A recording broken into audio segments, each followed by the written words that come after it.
Slavă Tatălui și Fiului și Sfântului Duh. Și acum și pururea și în vecii vecilor. Amin.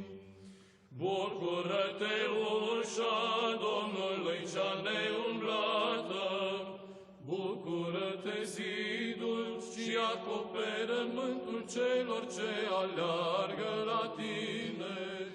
Bucură-te, limanul cel neînviforat și neispitită de nuntă, ceea ce ai născut cu trup pe Făcătorul tău și Dumnezeu, nu lipsi a te rugăm pentru cei ce laudă și se închină nașterii. Amin.